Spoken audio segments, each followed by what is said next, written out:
I-explore muna natin mag-isa dito. Uy.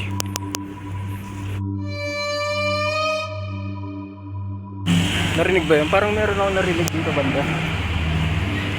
Dito banda. Parang may narinig ako.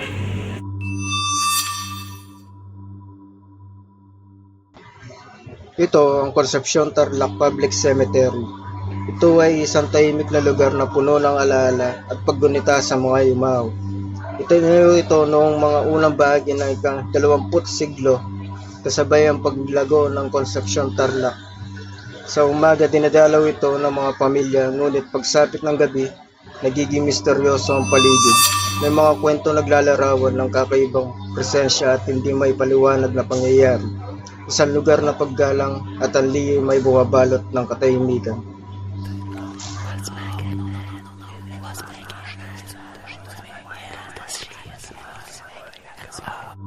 So yung mga boss, ayan, nandito tayo ngayon sa yan, dito tayo sa public cemetery ng Concepcion. Ayan, nagkita nyo. Hintayin lang natin si boss Glenn. Mag-ano tayo dito, mag-explore tayo dito. At this Halloween special, Halloween, and this Holy Week special, ayan, mag-ano tayo, maggagawa tayo ng some activities dito mismo sa sa sementeryo ng Concepcion. Kaya ngayon, libutin muna natin itong sementeryo. And mamayang gabi, ikutin pa rin natin at gagawa tayo ng konting activities. Abangan nyo yan. Siyempre habang wala si Boss Glenn, ako na muna yung maglilibot-libot dito.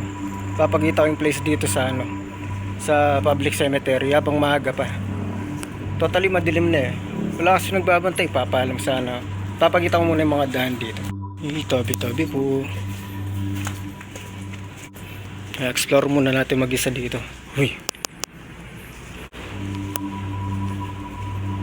So wala pa naman akong dito nararamdaman. Tabi-tabi po. Hindi pa naman siya mabigat dito banda.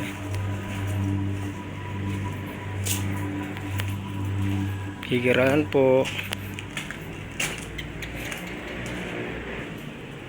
May bukas. So ito na yata yung dulo eh. Ikutin natin dun banda. Yan. Habang iniintay natin si Boss Glenn, tayo na muna yung iikot dito. Tabi-tabi po, mag-explore lang po ako. Medyo umahangin na dito, pero wala pa naman akong nararamdaman na dito tayo sa kabila iikot. So tagal ni Boss Glenn. Dito siguro yung mga ginagawa.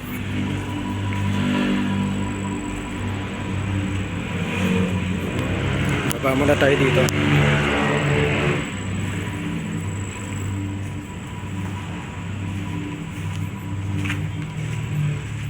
So dito banda wala pa rin ako nararamdaman na mabigat pakiramdam dito.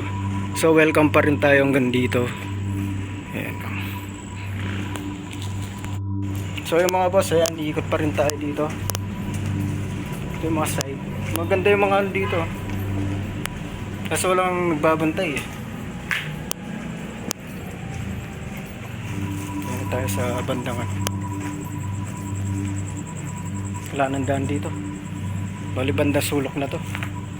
Balik tayo doon sa doon sa kanina, tapos daan tayo doon sa may likod. Tabi-tabi po. Mag-explore lang po. Bali madilim na rin dito. So ngayon daan dito sa likod.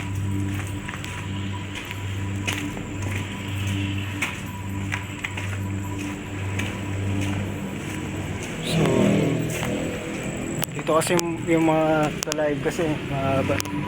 So ito yung bungad. Ayun yung gate sa labas. Bali punta tayo nga sa likod. Dito tayo dadaan.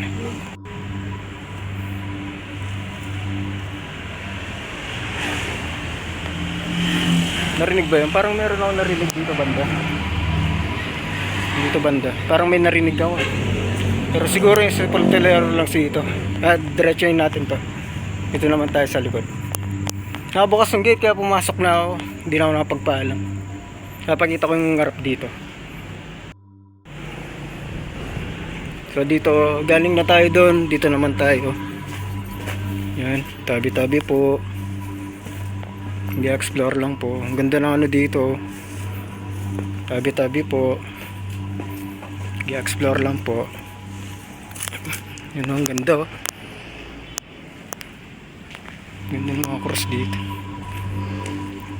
Dito parang may bahay na maliit. Ito bahay na ano. Tapos puro mata-live na kasi, kaya hindi ko alam yung daan dito. Hanggang dito lang siguro to. Sa likod, alam ko sa likod kasi doon ano na yun, tabi-tabi po.